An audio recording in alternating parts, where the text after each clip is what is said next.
अस्सलाम वालेकुम। आज के सच के साथ मैं हूं वसीम अब्बासी। आज 3 इश्यूज़ के हवाले से बात होगी और सबसे पहले तो नवाज़ शरीफ का गुस्सा, उसके हवाले से बात करूंगा। नवाज़ शरीफ कम ही गुस्से में आते हैं, लेकिन गुज़श्ता दिनों इतने गुस्से में आए कि एक साबिक MPA को और जो उम्मीदवार थे उनके टिकट के, उसको गार्ड्स के ज़रिए धक्के मार कर मीटिंग से बाहर निकलवा दिया।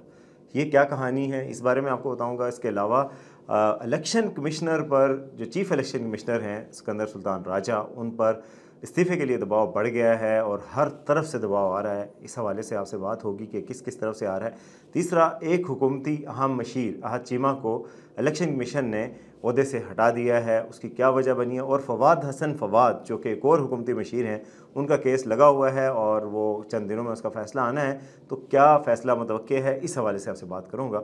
तो सबसे पहले जी, दिलचस्प रुदात के नवाज़ शरीफ गुस्से में कैसे आए। नवाज़ शरीफ आमतौर पर बड़े मुतहम्मिल मिजाज नज़र आते हैं और वो गुस्से में नज़र नहीं आते, मगर एक आज से चंद दिन कबल 14 तारीख को, यानी कि 14 दिसंबर को इजलास हो रहा था पार्लिमानी बोर्ड का, जिसमें गुजरांवाला से जो उम्मीदवार थे पार्टी के, वो मदऊ थे। और आपको पता है कि पार्टी के टिकट हासिल करने के लिए आप दरख्वास्त देते हैं, उसके साथ 1 लाख रुपया जमा करवाते हैं, जो नून लीग ने एडवर्टाइज़ किया था। और उसके बाद आकर आप मीटिंग में बाकायदा इंटरव्यू देते हैं और उस इंटरव्यू में आप 2 मिनट तक बोलते हैं। टाइम दिया गया था कि 2-2 मिनट तक सारे MPs बोलेंगे। हर MPs ने अपनी MNAs या MPs के जो उम्मीदवार हैं उन्होंने अपनी कारगुजारी सुनाई, अपनी परफॉर्मेंस, अपना बताया कि मैं पार्टी के साथ कितना लॉयल हूँ। किसी ने कहा मैं 1990 से पार्टी के साथ हूँ, किसी ने कहा मुझे जेल जाना पड़ा है, पार्टी की वजह से इतने मसाइब हुए, मुश्किल वक्त में साथ रहा हूँ। तो इस दौरान जो है वो गुजरांवाला से एक साबिक MPA हैं, गुजरांवाला डिवीज़न के एक MPA हैं अशरफ अंसारी, वो भी इस मीटिंग में मौजूद थे और अपनी बारी आने पर वो बोले और बोलते ही चले गए और 2 मिनट से भी ज़ायद हो गए। तो जो पंजाब के सदर हैं राना सनाउल्लाह पार्टी के, उन्होंने कहा कि आपने अपने 2 मिनट पूरे कर लिए, अपने बात मुकम्मल कर लिए, आप प्लीज़ बैठ जाइए। मगर वो बाज ना आए और फिर बोलते रहे। फिर कुछ देर बाद मरीम नवाज़ ने उन्हें टोका कि आप की बात मुकम्मल हो गई है। वो फिर भी नहीं बैठे और अपनी बात बोलते रहे। पार्लिमानी बोर्ड में इंटरव्यू लेने वाले दूसरे रहनुमाओं ने अशरफ अंसारी से कहा कि प्लीज़ आप बैठ जाइए, आपकी बात मुकम्मल हो गई है।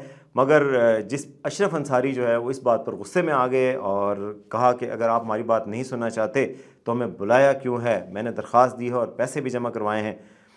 अशरफ अंसारी का कहना था कि हमजा शहबाज को जब वज़ारत आला के लिए वोट चाहिए थे तो मैं हाजिर हुआ था और हमने वोट दिए थे और वो वज़ीर आला मुंतखब हुए थे। ये पिछले दौर की बात कर रहे थे और उन्होंने कहा कि मुझसे वादा किया गया था कि आपको टिकट भी दिया जाएगा और आइंदा इलेक्शन में पार्टी आप ही को टिकट देगी।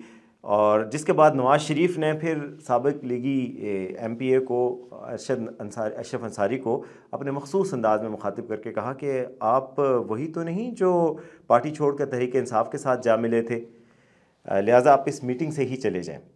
जाने से इनकार पर नवाज़ शरीफ ने गार्ड्स को मुखातिब करके कहा कि अशरफ अंसारी को कमरे से बाहर निकाला जाए, जिस पर अमल दरामद करते हुए गार्ड्स ने अशरफ अंसारी को धक्के देकर कमरे से बाहर निकाल दिया। जिसके बाद नवाज़ शरीफ फिर इजलास में जो बाकी लोग बैठे थे उनसे गोया हुए और कहा कि ये शख्स एक तो पार्टी के साथ वफादार नहीं है और दूसरा बदनज़मी फैला रहा है। सब ने रोका कि बात सुन ली है, लेकिन वो खामोश ही नहीं हो रहा था, जिसकी वजह से इंतहाई कदम उठाना पड़ा। आपको बताते चले कि अशरफ अंसारी कौन है। अशरफ अंसारी 2018 के इलेक्शन के बाद वफाक और पंजाब में जब तहरीक इंसाफ की हुकूमत थी तो नून लीगी रहनुमा के तौर पर मुंतखब तो हुए थे और उन दिनों में नून लीगी रहनुमाओं को लगातार गिरफ्तार किया जा रहा था और छापे मारे जा रहे थे, नैब के, FIA के, और मुख्तलिफ केसेस बन रहे थे। जिस तरह आजकल PTI का हाल है उस तरह नून लीग का हाल था। तो इस दौरान नून लीग के टिकट मुंतखब होने वाले 5 अरकान, उसमें अशरफ अंसारी भी शामिल थे, उन्होंने फॉरवर्ड बना लिया था, यानी कि पार्टी के साथ छोड़कर उस्मान बुज़दार से जा मिले थे और इमरान खान के बयानिए की हिमायत करना शुरू हो गए थे। तो मज़कूरा फॉरवर्ड ब्लॉग में शामिल 5 MPs और कौन कौन थे? अशरफ अंसारी का ताल्लुक गुजरांवाला से है, मौलाना ग़ियासुद्दीन का ताल्लुक नारोवाल से था, निशात ढाबा और फैसल न्याजी खानेवाल से थे, और जलील शरकपुरी आप जानते ही हैं पीर साहब, उनका ताल्लुक शेखपुरा से था। इन MPs ने 2019 के आखिर में तहरीक इंसाफ की हमायत शुरू कर दी थी, लेकिन जब हमजा शहबाज वज़ीर आला के उम्मीदवार के तौर पर सामने आए तो जिस तरह के ये तमाम लोग होते हैं, मफाद परस्त और मौका परस्त, जब बुरा वक्त आए तो हट जाते हैं, जब फिर अच्छे वक्त की उम्मीद आए तो फिर आ जाते हैं। उस वक्त इन्होंने दोबारा से फिर ज्वाइन कर लिया था और हमजा शहबाज के साथ हो गए थे। तो ये एक बड़ी दिलचस्प बात थी। आज भी नवाज शरीफ एक पार्लिमानी बोर्ड की सदारत कर रहे थे और रोज़ ये हो रहा है, तो रोज़ वो गुफ्तगू करते हैं और कुछ जियो चैनल, कुछ चैनल कट भी करते हैं। कल बड़ी दिलचस्प उन्होंने बात की थी, उन्होंने कहा कि चित्राल में लवारी टनल हमने बनाई, जब वोट देने का वक्त आया तो जमात इस्लामी जीत गई। ये कोई इंसाफ है? हंस भी रहे थे और वो बात भी कर रहे थे। तो ये एक रोयदाद थी, मैंने कहा आपको बताऊं कि ये वाक़या भी हुआ है। उसके अलावा आज का दिन आप हैरत हुई है कि इलेक्शन में इनेकाद में तो अब कोई शुक्र शुबात नहीं रही। सुप्रीम कोर्ट ने कहा ये पत्थर पर लकीर है, फिर फैसला दिया और चीफ जस्टिस फ़ाइज़ ईसा ने मुल्क से बाहर जाने से पहले फैसला दिया और बड़ी सख्ती से मना किया हाई कोर्ट के डिसीजन के ख़िलाफ़। और उसके बाद कोर्ट्स में जो भी फैसले थे या जो भी इस तरह के डिस्प्यूट्स आए, कोर्ट्स ने कहा हमारे हाथ बंधे हुए हैं, अब जो है इलेक्शन कोई नहीं रोक सकता। और बाज़ माहिरीन का ख्याल है, सोहेल वड़ाइच जैसे तजियाकार जो कि सीनियर हैं, उनका भी कहना है कि अब मार्शल लॉ ही इलेक्शन को रोक सकता है। मगर आज सुबह हमने क्या देखा कि पाकिस्तान बार कौंसिल और सुप्रीम कोर्ट बार कौंसिल, जो बहुत बड़ी लॉयर्स की तंजीमें हैं, लाखों वकला को रिप्रेजेंट करती हैं, उन्होंने जनाब दोनों ने बैक ज़बान होकर चीफ इलेक्शन कमिश्नर से कहा कि जी आपकी मौजूदगी में शफाफ इलेक्शन नहीं हो सकते, आपने हल्का बंदियों में भी गलत किया है। जेहलम को 2 सीटें दी हैं, आपका भाई हल्का था जेहलम, उसको आपने 2 सीटें दे दी और लेवल प्लेइंग फील्ड नहीं दी जा रही, तो आपको मुस्तफ़ी होना चाहिए। दोनों तरफ से एक इस्तीफ़े का मुतालबा आया। आम तौर पे सुप्रीम कोर्ट बार कौंसिल और Pakistan bar council, supreme court bar association और पाकिस्तान बार कौंसिल में इख्तलाफ ही रहता है। पहली दफ़ा इतना इत्तफाक देखने में आया और इत्तफाक भी ऐसा कि इलेक्शन कमिश्नर से मुस्तफ़ी होने का मुतालबा कर रहे हैं। और मैं आपको बताऊं कि जितना हम जानते हैं चीफ़ इलेक्शन कमिश्नर को, सिकंदर सुल्तान राजा को, उन पर पहले भी बहुत दबाव रहे हैं और वो ख़ुद तो इस्तीफ़ा बहुत मुश्किल है कि वो ख़ुद इस्तीफ़ा देंगे। उनके करीबी ज़राए के मुताबिक उनका कोई ऐसा इरादा नहीं है। दबाव को बर्दाश्त करेंगे। उनके साथ आपको पता है कि chief justice of supreme court भी उनकी पुश्त पे हैं कि इलेक्शन करवाने हैं, 8 फरवरी को ही होने। तो वो कुव्वतें दोबारा से सरगर्म हो गई हैं जो चाहती हैं कि इलेक्शन ना हो। तो इन वकला बरादरी के ज़रिए, वकला ने तो ये भी धमकी दी है कि हम एक वकला कन्वेंशन भी बुलाएंगे और मतलब एक बाकायदा, जिस तरह तहरीक चली थी उससे पहले भी वकला कन्वेंशन आया था, जो इफ्तिखार चौधरी की रेस्टोरेशन की मुहिम चली थी, तो वकला कन्वेंशन भी होगा। गोया हर तरफ से लोग आज उन पर हमला आवर हैं।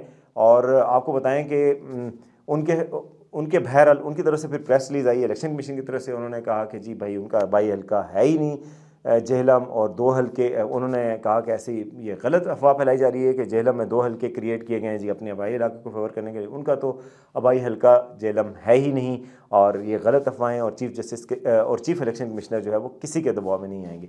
तो ये एक बड़ी पेशरफ्त, ये दूसरी पेशरफ्त हुई थी।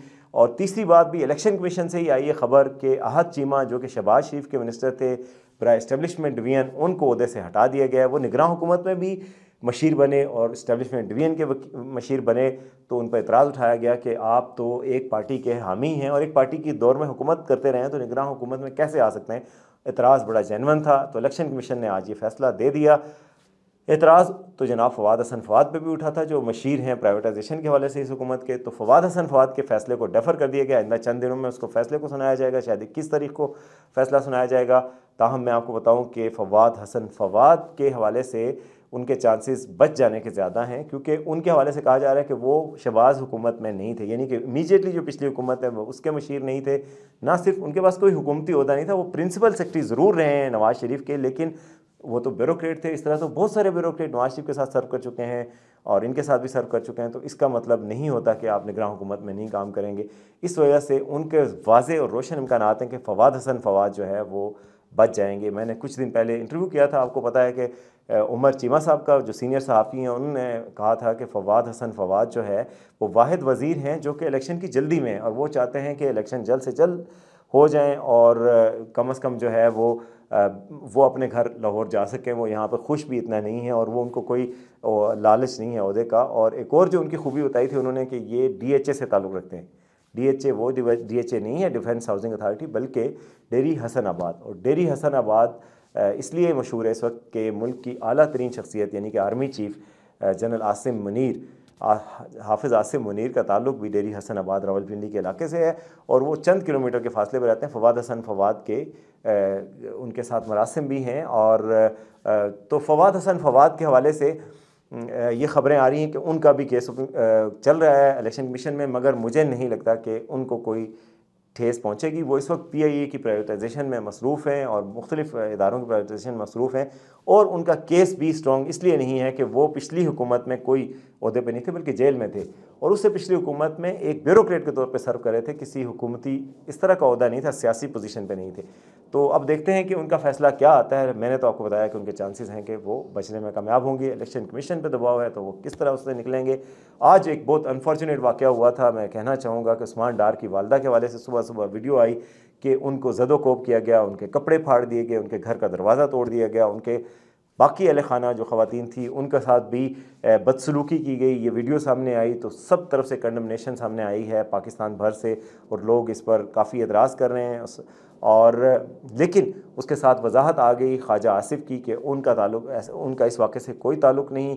जो वीडियो सामने आई थी, उस्मान डार की वालदा ने सारा इल्ज़ाम ख्वाजा आसिफ पे धरा कि जी उनकी ईमा पर ये मेरे साथ हुआ है और मैं इलेक्शन लड़ना चाह रही हूँ, मैं कागजात जमा करवाना चाह रही हूँ।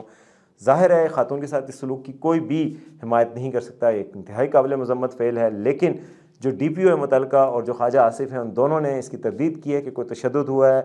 DPO का कहना है कि वो एक इश्तिहारी मुजरिम जो है उस्मान डार, उनके हवाले से वो गए थे और वो मफरूर हैं, हम उनका पता करने गए थे, और ख़वातीन ने इसको खामखा एक इशू बनाया है और वो उन्होंने इससे लाताल्लुकी का इज़हार किया। बहरहाल हम समझते हैं अगर ये वाक़या हुआ है तो इंतहाई काबिल मज़म्मत है, ताहम इसकी वजाहतें आ चुकी हैं। अब तक के लिए इतना ही। देखते रहिए आज का सच।